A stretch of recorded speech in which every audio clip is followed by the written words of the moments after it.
नमस्कार मित्रांनो, आपण आज काही मराठी सुविचार पाहणार आहोत. ज्याचं प्रेम मनापासून असतं ना, तोच आपल्यावर मनापासून राग करतो.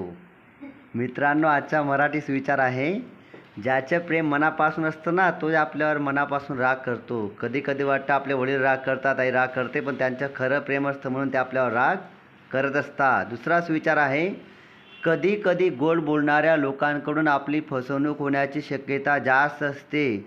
मित्रपरिवार, बड्डे पार्टीला, लग्नाला, याला त्याला किंवा आपल्याकडे काही कार्यक्रम असले, खाण्यापिण्याची व्यवस्था असली किंवा आपल्या खिशात पैसा असला की मित्रपरिवार गोड बोलतो. ते पैसा वगैरे सगळ्या गोष्टी संपल्या की लोक बाय बाय करतात, दुरून नमस्कार करतात.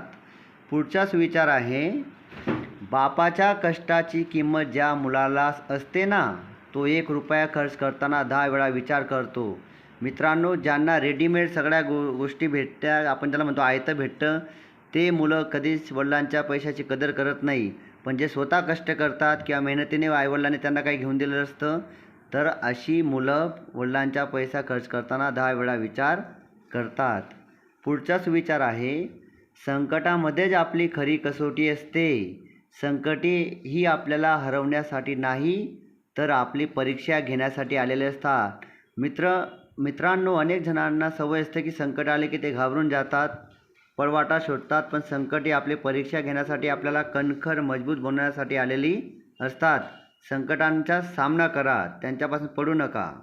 पुढचा विचार आहे, यशस्वीतेचा सूर्यास्त पाहायचा असेल तर सुरुवात ही कष्टाच्या सूर्योदयाने करावी लागेल.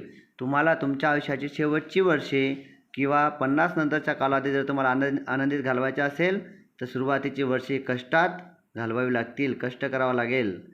इमानदारी आणि विश्वासाच्या पायावर उभे असलेले नाते दीर्घकाळ टिकत असते.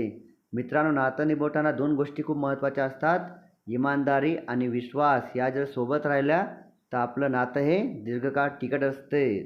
टिकवण्यासाठी प्रयत्न करा. व्हिडिओ आवडला तर लाईक आणि सबस्क्राईब करा. धन्यवाद.